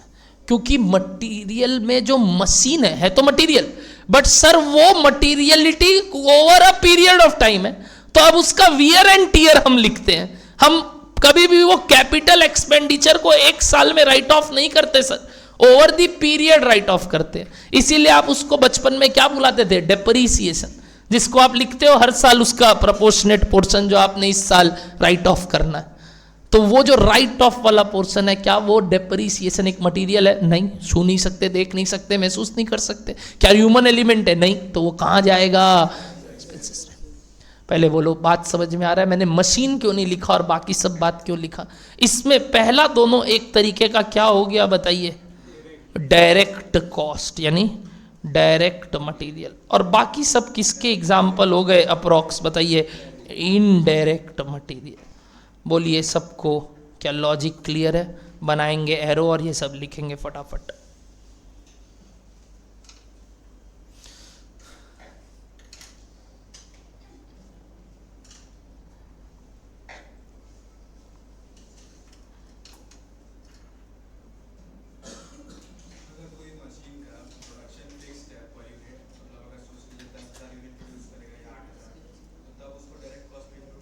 नहीं, ये जो तुम बोला कि वो मशीन का जो कॉस्ट है वो फिक्स्ड है, चाहे वो डायरेक्ट हो इनडायरेक्ट हो, तुम उसको 10,000 यूनिट कितने दिन में बनाया उससे मतलब है। जैसे कैलकुलेटर पेन एक बहुत ही, जिसको आप बचपन में बोलते थे माइन्यूट कैलकुलेशन, मतलब छोटा अमाउंट है, तो इसको एक ही साल में राइट ऑफ कर दो। बट क्या कैलकुलेटर एक ही साल चलता है? ओवर द पीरियड चलता है। बट राइट ऑफ कब कर देते हो? क्योंकि पता है अमाउंट और जो उसका वो जो वैल्यू है वो बहुत ही कम है। तो ये जो आप बोले कि डायरेक्ट और इनडायरेक्ट, वापस से आपने बोला कि सर ये अगर 10,000 यूनिट बनाने के लिए लग रहा है मशीन, तो तुमको तो वो पता चल रहा है कि ये एक वेरिएबल कॉस्ट है। इससे ये कैसे पता चला ये डायरेक्ट है कि इनडायरेक्ट है? डायरेक्ट इनडायरेक्ट इस तरीके से नहीं सोचते। डायरेक्ट इनडायरेक्ट का डेफिनेशन अभी लिखाऊंगा नीचे। बताइए, direct cost are those cost which are directly attributable to the production process. मतलब हम बता सकते हैं ये इतना इस शर्ट के लिए लग रहा है, तो वो कॉस्ट को हम डायरेक्ट कॉस्ट बोलते हैं। तब तो तुम वो मशीन नहीं लाए, तुम एक तरीके से भाड़े पे, एक समझते हो जैसे बैटरी लेते हैं जिससे पता होता है ये इन्वर्टर इतना देर चलेगा, तो उसको तो हायर पे लिए, मतलब क्या लिए हो? भाड़े पे लेके रखे हो। उसका बात मैं करवाऊंगा आपको, उसको डायरेक्ट बोलूंगा। बट वो भाड़ा का खर्चा मैं ना तो मैं क्या ले सकता हूँ मटेरियल में, ना तो लेबर में, तो उसको कहाँ लूँगा? एक्सपेंस लूँगा। बट पहले सुनो, क्या ये डायरेक्ट मटेरियल और direct expenses indirect material clear है? अगला कौन सा एग्जाम्पल चल रहा था बताइए? लेबर। क्या एग्जाम्पल दोगे लेबर का मेरे को? ओ बोलो बोलो बोलो। Wages to whom?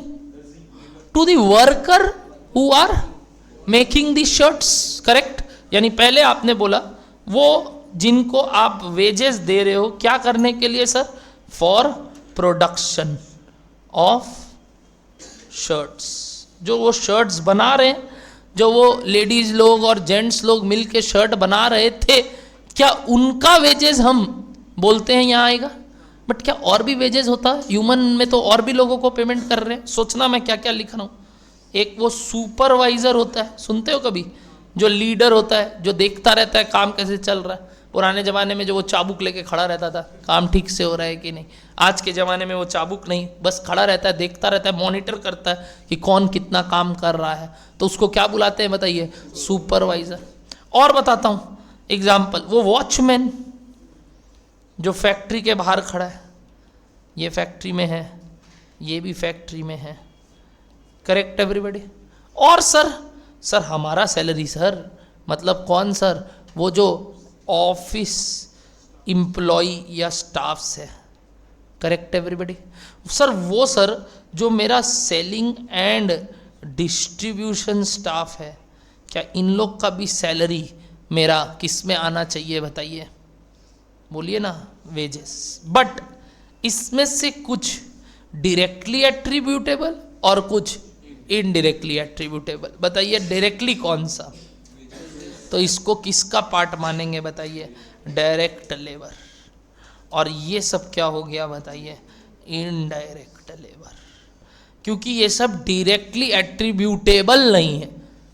एट्रीब्यूटेबल या ट्रेसेबल का मतलब सर हम बता नहीं सकते ये किस प्रोडक्शन प्रोसेस या कितने प्रोडक्शन के लिए यूज हुआ। तो डायरेक्ट कॉस्ट और इनडायरेक्ट कॉस्ट क्या होता है नीचे लिखाऊंगा, बट एक बार के लिए क्लासिफिकेशन मोटा मोटी क्लियर हो रहा है रफली। अभी क्या है ना, अभी शुरुआत है, तो टेंशन मत लेना, ज़्यादा एग्जाम्पल्स मत सोचना। जितना माथा खोलने बोल रहे हैं खोलो, क्योंकि आगे जाके तो एक चैप्टर ही है पूरा, तो माथा तो खुलना पड़ेगा ही आगे। एक बार के लिए यहाँ तक ओके है क्या सबको? Last but not the least बताइए क्या? एक्सपेंसेस। क्या बोले थे? वो सब जो मटेरियल नहीं है, लेबर नहीं है, वो सब किस में चले जाएंगे? अब क्या होता है, एक्सपेंसेस में ज़्यादातर हमारे दिमाग में सारे इनडायरेक्ट कॉस्ट ही आते हैं। जैसे कि मैंने बताया क्या क्या सुनना, रेंट फैक्ट्री का जो लग रहा है, ऑफिस का जो लग रहा है, या फिर पर्टिकुलरली वो जो depreciation of delivery van, depreciation of machine, depreciation of office furnitures.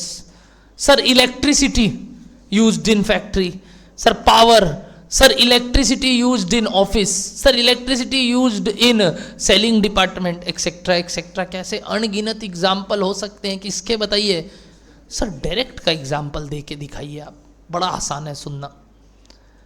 Navneet Mundra भी सोचा वो भी एलन सोली जैसा एक शर्ट बनाएगा, और उसने नाम रखा अपने एलन सोली के जैसे अपना शर्ट का नाम एनएम शर्ट। क्या नाम रखा? Navneet Mundra shirt, NM shirt. मैंने भी वही top notch quality of material, वही top notch quality of labours, वही top notch quality of machines, वही top notch quality of factory establish करके काम करना चालू किया। एलन सोली का शर्ट 2500 में बिक रहा था, तो मैंने देखा यार मेरा भी कॉस्टिंग के हिसाब से और वो सब चीज़ के हिसाब से मैं भी अपना दाम 2500 रखूँगा, या चलो हाईएस्ट टू हाईएस्ट 2400 रखूँगा। क्या आप खरीदोगे मेरा शर्ट? ऐसे ना बोल दोगे मुंह पे बेवकूफ, क्या आप खरीदोगे मेरा शर्ट? सर भूल से भी नहीं लेंगे, पढ़ाइए तब तक ठीक है, शर्ट वर्ट में मत आइएगा। नहीं खरीदने का रीज़न क्या है मालूम?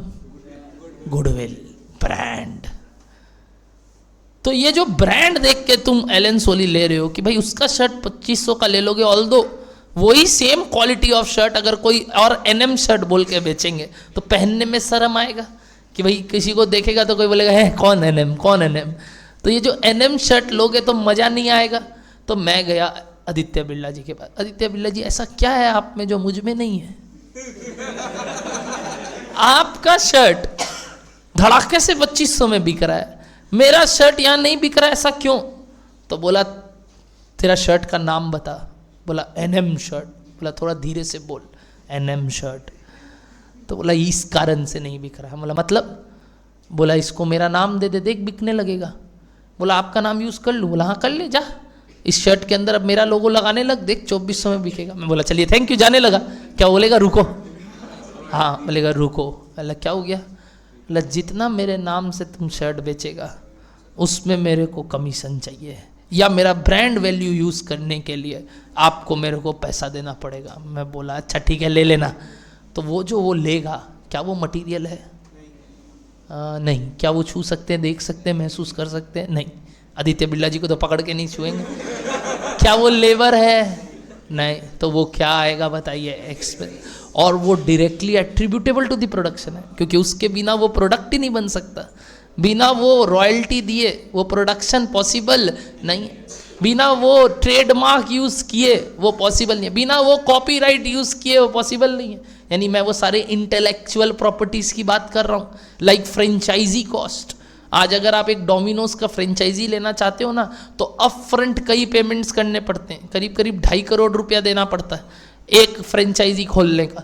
और उसके बाद वो आपको सारे स्टाफ, सारे ट्रेनिंग करवा के देंगे, सब हम ला के देंगे, पैसा आपको देना है उनको, मतलब वर्किंग कैपिटल आपका।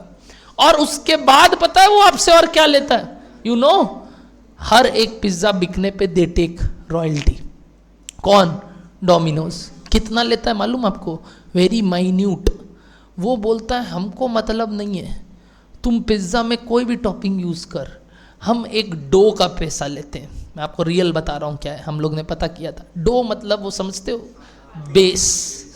एक बेस जो आप बनाओगे, हम पर बेस आपसे करीब करीब वो लोग कितना 60 रुपया या कुछ 50 रुपया लेता है।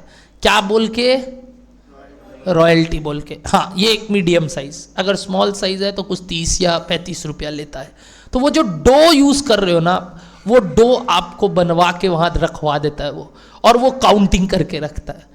अब आप उसके ऊपर वेज एक्स्ट्रा वेगेंजा खाओ, चाहे डबल चीज मार्गरीटा खाओ, चाहे आप वेज सिंगल खाओ, उसका खर्चा वही पड़ता है।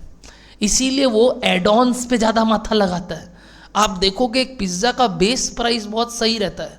प्रॉब्लम क्या होता है, जैसे ही उसमें ऐड करने लगते हैं, हल्का सा भी टॉपिंग जोड़ेंगे 40 रुपया भाग जाएगा, हल्का सा चीज़ ऐड करेंगे 70 रुपया भाग जाएगा।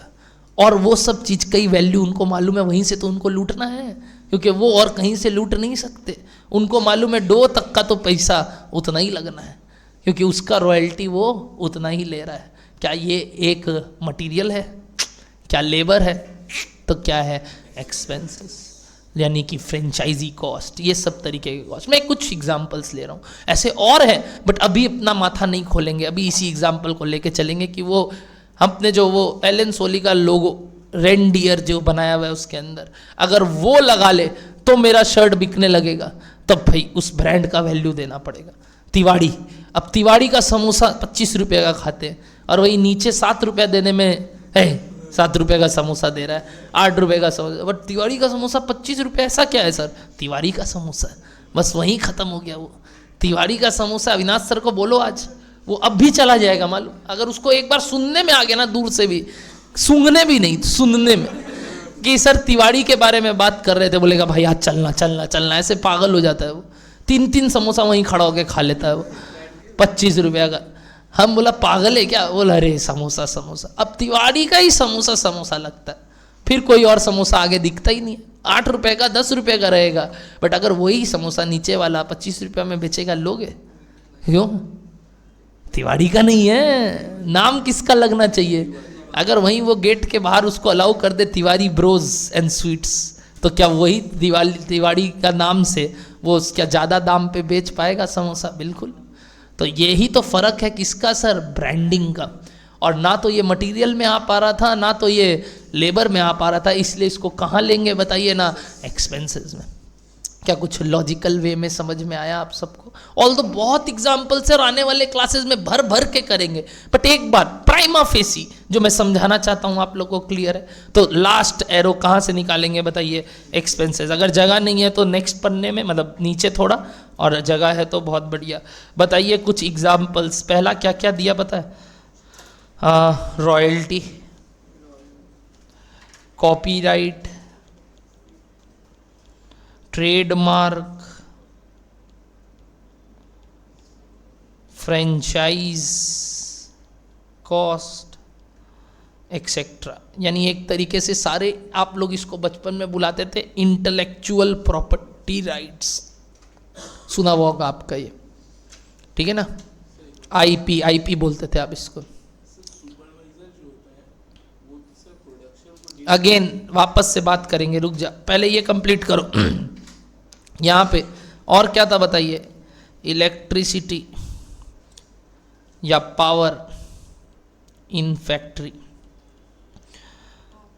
और सर क्या था sir, electricity of office and selling department, rent of factory या ऑफिस या warehouse, correct. Depreciation of machines slash office appliances slash delivery van,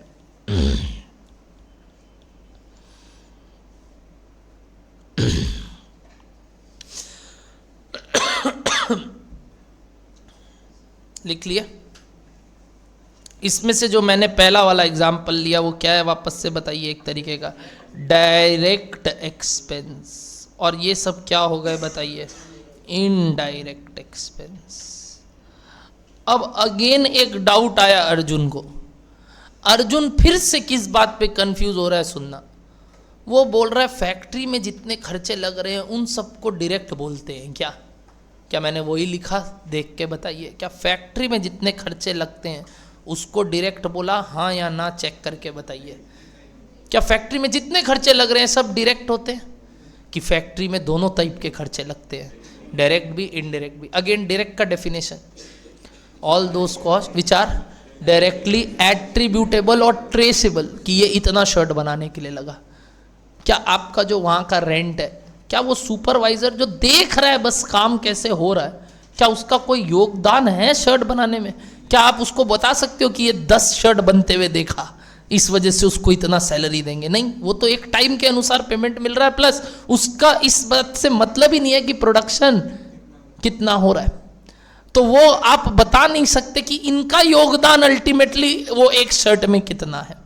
but क्या वो वर्कर जो शर्ट पे काम कर रहा है उसका योगदान आप बता सकते हैं? यस, ये योगदान बड़ा ना वो वर्ड है, मतलब आप समझो एक जजमेंटल थिंग है। तो इसको आप ये नहीं बोल सकते कि आप इसको वेरिएबल बोल दोगे कि सर अगर पर यूनिट लग रहा है। नहीं, मैंने अभी समझाया, क्या वेरिएबल और फिक्स जरूरी है? हो दोनों ही हो सकता है। डायरेक्ट का मतलब सिर्फ बताइए क्या, वो कॉस्ट जो कि डायरेक्टली एट्रीब्यूटेबल होता है, किससे बताइए, प्रोडक्शन से या प्रोडक्शन प्रोसेस से। क्या बोलो, डन हो रहा है सबको? इतना सा बात लिखोगे इस बात को नीचे। Therefore all direct cost bracket में DM comma DL and DE, मतलब क्या क्या बोलना चाह रहा हूं, direct material, direct labour and direct expenses are those cost which are, बताइए, which are बताइए, directly attributable or traceable to the production process of the product.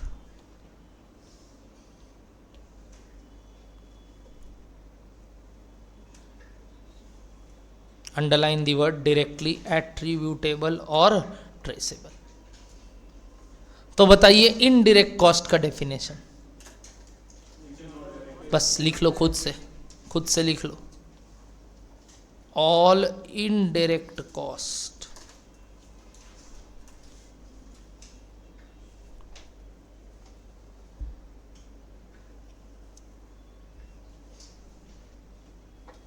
all indirect cost like indirect material, indirect labor, indirect expenses,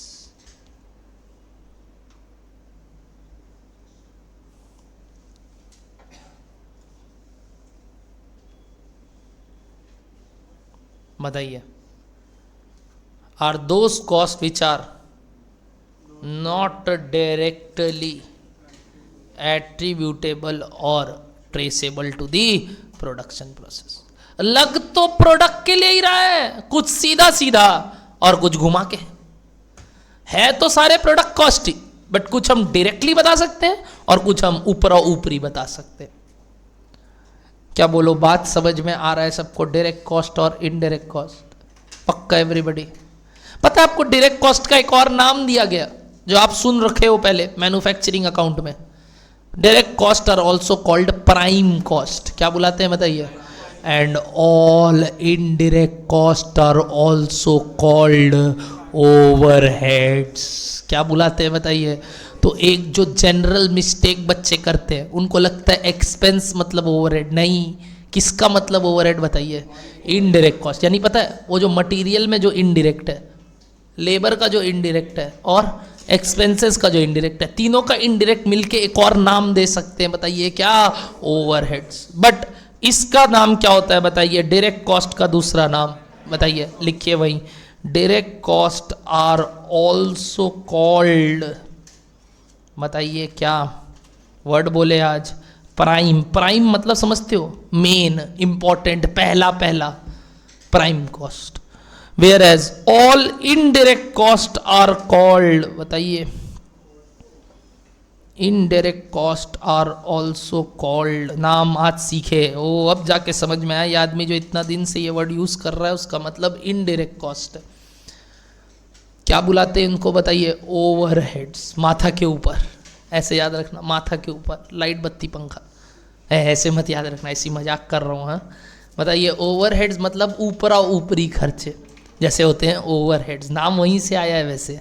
but क्या logic clear हो रहा है सबको? Overheads और prime मतलब main. इस लॉजिक से ही आने वाला हम कुछ चीजें सीखेंगे, बट इससे पहले मैं अब इस पूरे बात को वापस से एक डायग्राम में दिखाना चाहता हूं। ध्यान से देखना क्या क्या बोला अभी। बताइए कॉस्ट कितने रकम के होते हैं? जल्दी बताइए। 3। क्या क्या क्या? ये किस हिसाब से? सर नेचर बोल लो, एलिमेंट बोल लो, फंक्शन बोल लो। क्या क्या बोला आपने? मटेरियल, लेबर और एक्सपेंसेस, नॉट ओवरहेड्स। ठीक है। इसके अंदर फर्दर 2 टाइप था, इसके अंदर फर्दर 2 टाइप था, इसके अंदर फर्दर 2 टाइप था। बताइए क्या? Direct, indirect, direct, indirect, direct. सारे डायरेक्ट कॉस्ट को हम मिला के एक खर्चा बोल सकते हैं और सारे इनडायरेक्ट कॉस्ट को मिला के एक नाम बोल सकते हैं। बताइए इसको क्या बुलाते हैं? Prime cost. और इसको क्या बुलाते हैं? ओवरहेड्स। क्या यहाँ तक ओके है? प्लीज़ ये बनाएंगे सारे बच्चे अभी।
आपको मालूम है मैंने एक तीसरा टाइप भी सिखा दिया मतलब कॉस्ट का, जिसको बोलते हैं as per traceability.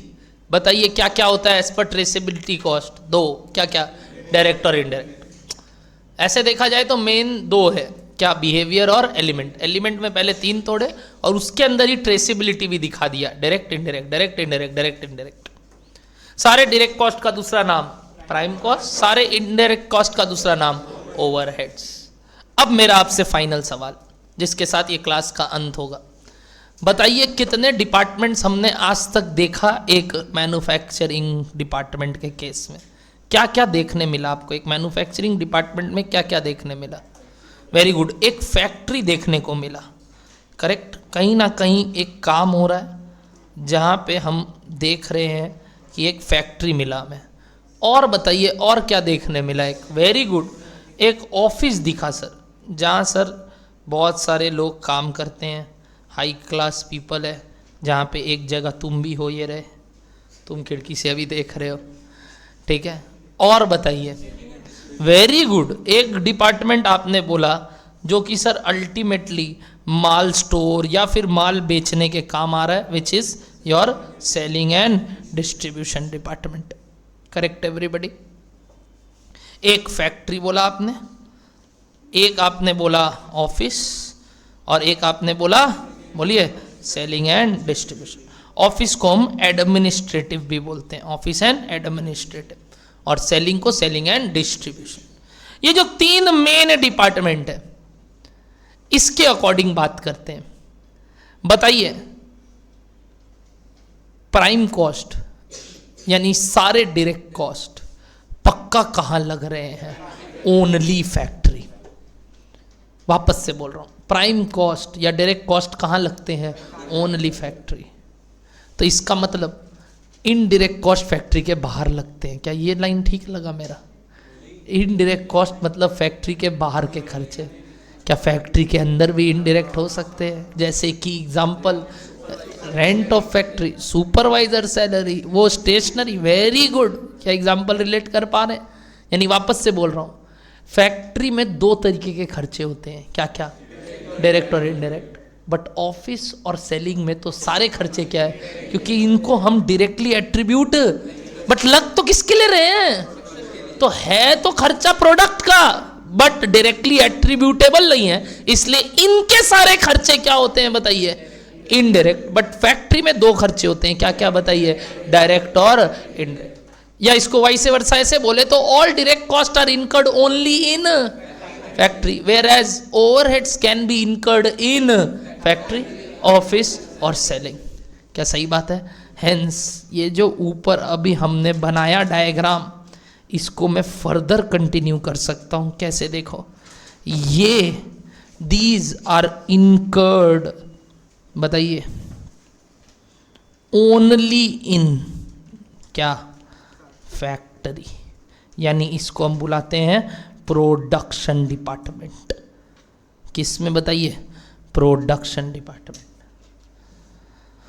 These are incurred only in what बताइए? Production department. Correct everybody. जबकि ओवरहेड से मैं फर्दर 3 एरोज निकाल सकता हूं। क्या क्या क्या बताओ? बताओ कहां कहां लग सकते? वेरी गुड, उनको हम बुलाते हैं फैक्ट्री ओवरहेड, या फिर दूसरा नाम सुनना, मैन्युफैक्चरिंग ओवरहेड, या फिर वर्क्स ओवरहेड, काम जहां हो रहा है, या फिर production overheads. Oh my God, 4 name 1 meaning. कौन से खर्चे सर? ऊपरा ऊपरी खर्चे जो कि कहाँ लग रहे हैं? फैक्ट्री में। उनके 4 नाम आपने बोले, क्या क्या क्या दोहराते हैं? Factory overhead, manufacturing overhead, works जहाँ काम हो रहा है, वर्क्स ओवरहेड, प्रोडक्शन जहाँ प्रोडक्शन हो रहा है, प्रोडक्शन ओवरहेड। सेकेंड आपने बोला ऑफिस एंड एडमिनिस्ट्रेटिव ओवरहेड्स। क्या बोला word? Office and administrative overheads. और तीसरा आपने बोला सेलिंग एंड डिस्ट्रीब्यूशन ओवरहेड्स।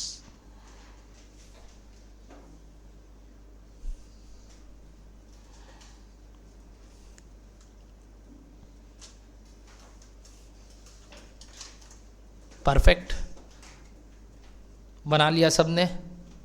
नीचे लिखेंगे देयरफॉर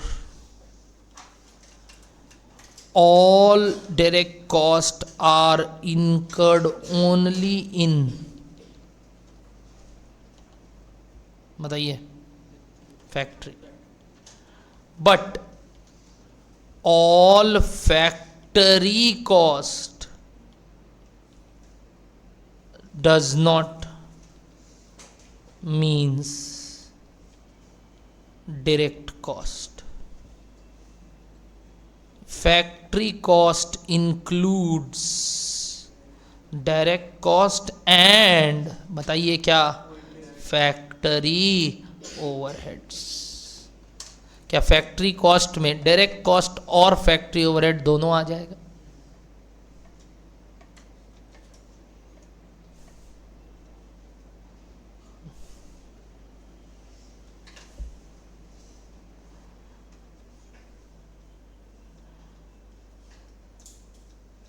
लिख लिए यहां तक।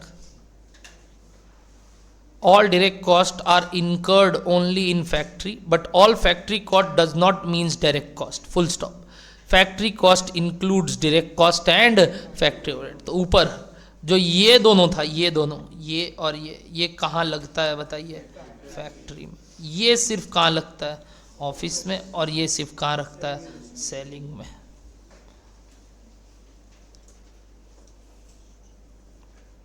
कौन सा फैक्ट्री में? ये दोनों, है ना, प्राइम और क्या, फैक्ट्री ओवरहेड, फैक्ट्री में। आगे नेक्स्ट नीचे, ऑल इनडायरेक्ट कॉस्ट, ब्रैकेट में overheads, are incurred in all departments, correct. Like कौन कौन? Factory, office, selling, distribution etcetera. Done है। But all cost of office and admin as well as selling and distribution department, but all cost of office and admin as well as selling and distribution department are dash in nature, बताइए क्या, indirect in nature। ये पक्का indirect ही होगा। Factory को छोड़ के बाहर जितने खर्चे लग रहे हैं वो पक्का इनडायरेक्ट है। इसका मतलब ये मत बोलते ना फैक्ट्री के डायरेक्ट है, फैक्ट्री में दोनों होते हैं। क्या बोलो, समझ में आ रहा है सारा बात? तो ये सब जो छोटे छोटे टर्म्स थे ना, जो आज तक दिक्कत देते थे या बहुत प्रॉब्लमेटिक सिचुएशन में हमें ले आते थे कि वेरिएबल क्या होता है, डायरेक्ट क्या होता है, तो कंफ्यूज मत होना कल से। एकदम सरल भाषा में समझना हर एक बात को। सब में अपना अपना मीनिंग है और सब अपने अपने टाइप से अलग अलग होते हैं। क्या सबको इतना नोट्स ओके है? नेक्स्ट क्लास अब हम सीखेंगे इनके बेस पे कुछ सम्स। क्या डन है सबको?